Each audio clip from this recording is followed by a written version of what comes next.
बिस्मिल्लाहिर्रहमानिर्रहीम। अस्सलाम वालेकुम नाज़रीन, यूट्यूब के इस मुनफरिद चैनल इन्फो इनसाइड में आपका खुश आमदीद। भारत का एक रिटायर्ड मेजर है गौरव आर्या। आज की वीडियो में गौरव आर्या को जवाब दिया जाएगा, बल्कि अब से इसके हर उस प्रोपेगेंडे का जवाब दिया जाएगा जो पाकिस्तान मुखालिफ होगा। इन्फो इनसाइड को सब्सक्राइब कीजिए और साथ मौजूद बेल आइकन को दबाइए ताकि हर वीडियो की नोटिफिकेशन सबसे पहले आपको मिल सके। सबसे पहले तो इसके बैकग्राउंड पर बात करते हैं। ये भारतीय फ़ौज का मेजर है जिस पर ये बहुत अकड़ता है। ये शख्स 1994 में गालिबन भारतीय फ़ौज में भर्ती हुआ था और सिर्फ 5 साल तक ही भारतीय फ़ौज में रह सका, जिसके बाद इसको फ़ौज से रिटायर कर दिया गया क्योंकि ये इस काबिल नहीं था कि फ़ौज में रह सके। शायद कोई जहनी बीमारी हो गई होगी जिसकी वजह से इसे निकाल दिया गया, लेकिन ये एक बार बर्फ़ में भी धंस गया था। शायद इसका दिमाग भी उस वक्त बर्फ़ में ही धंस गया होगा और अभी तक वहीं धंसा हुआ है।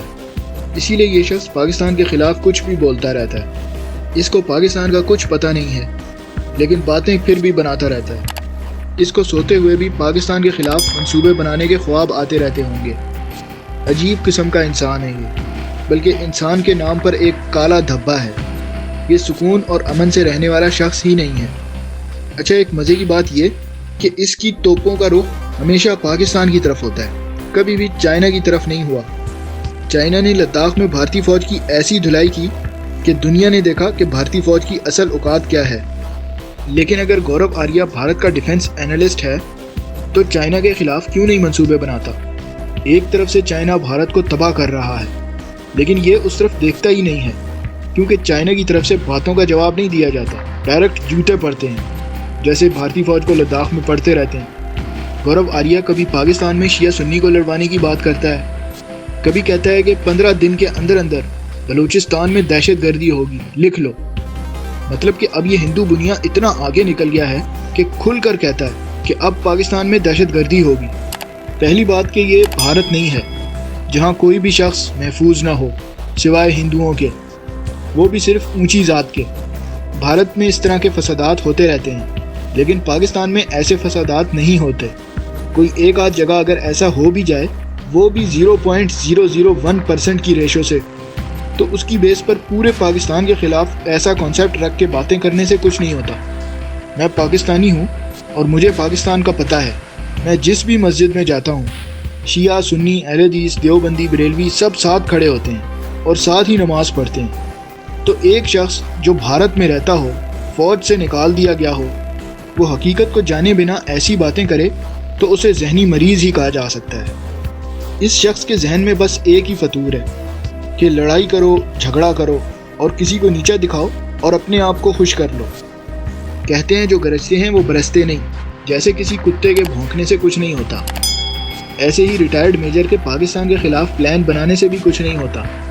ये बेचारा अब कर तो कुछ सकता नहीं है क्योंकि फ़ौज से निकाल दिया गया है, इसलिए अपने अंदर की भड़ास ऐसे निकालता है।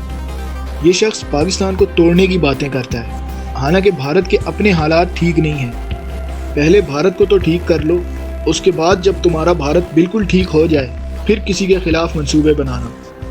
अब मैं चंद एक ऐसी तहरीकों के बारे में बताने लगा हूँ जो भारत के अंदर ज़ोर पकड़ रही हैं और भारत खुद टूटने वाला है। ज़रा दिल थाम कर सुनना। असम के अंदर क्या हो रहा है जाके देखो, और ये ULFA क्या है जाके पता करवाओ, होश ठिकाने आ जाएंगे। उसके बाद कामतापुर में क्या हो रहा है, कामतापुर लिबरेशन आर्मी क्या चीज़ है ये भी पता करवाओ। अभी भी मज़ा नहीं आया? आगे सुनो। मणिपुर में जाके देखो, मज़ा आ जाएगा और होश भी ठिकाने आ जाएंगे। नागालैंड, वहाँ कौन सी मूवमेंट चल रही है उसको देखो जाके। पाकिस्तान की फ़िक्र करना छोड़ दो, वरना पाकिस्तान की फ़िक्र में तुम्हारे सर के बाल गिर जाएंगे, लेकिन मिलेगा फिर भी कुछ नहीं। खालिस्तान जो कि सिखों की तहरीक है, सिखों को भारत ने उनका हक नहीं दिया। खालिस्तान में जो पंजाब है भारत का, वहाँ इमरान खान और जनरल बाजवा की तस्वीरें लगाई गई हैं, पाकिस्तान का परचम लहराया जाता है, पाकिस्तान जिंदाबाद के नारे लगाए जाते हैं। तुम क्या पाकिस्तान को तोड़ोगे? अपनी हालत देखो पहले। इसके अलावा कश्मीर, जहां 8 लाख से 9 लाख तक भारतीय फ़ौज मौजूद है और वो फ़ौज पैलेट गन्स इस्तेमाल करती है, آرٹیکل 370 کو ہٹا دیا گیا ہے، اس کے باوجود آج تک 70 سالوں سے کشمیر کو اپنا نہیں بنا سکا بھارت، اور انشاءاللہ بہت جلد کشمیر بھارت سے آزاد ہو جائے گا۔ پاکستان زندہ باد۔